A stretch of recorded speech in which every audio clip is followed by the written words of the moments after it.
Bonjour, aujourd'hui je vais vous parler du futur proche. On emploie le futur proche quand l'action va se dérouler bientôt. Pour le former, il faut simplement conjuguer le verbe aller au présent et puis ajouter l'infinitif du verbe principal. Nous allons utiliser les structures sujet plus aller au présent plus infinitif. Ici, nous avons les sujets et nous avons la conjugaison du verbe aller au présent. Je vais, tu vas, il et l'on va, nous allons, vous allez, ils, elles vont. Et nous avons les infinitifs.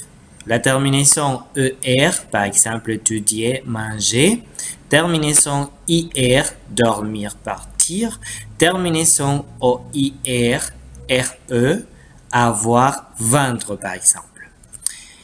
Ici, je vous propose quelques exemples de phrases qui sont déjà conjuguées au futur proche. Donc, à la fin de chaque phrase, vous avez un parenthèse. Le parenthèse indique le verbe en infinitif avec lequel vous allez travailler. Par exemple, le verbe manger. Nous allons utiliser je comme sujet. Conjugaison du verbe aller avec je, ça veut dire vais. Et manger, c'est le verbe en infinitif. Je vais manger du pizza. Avec partir, nous allons partir tout de suite. Verbe voir, il va voir sa voisine. Pour la négation, nous allons utiliser les structures sujet, ne, aller au présent, pas infinitif. Par exemple, dans les parenthèses, je vous propose ne pas manger. Il faut faire attention à ça. Si vous voyez dans le parenthèse, ne pas, ça veut dire que c'est la négation.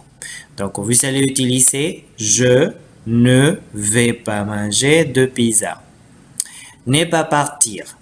Nous n'allons pas partir tout de suite. Ne pas voir. Il ne va pas voir sa voisine. Maintenant, je vous propose une pratique à faire. Vous allez conjuguer les verbes entre parenthèses au futur proche pour compléter les phrases suivantes.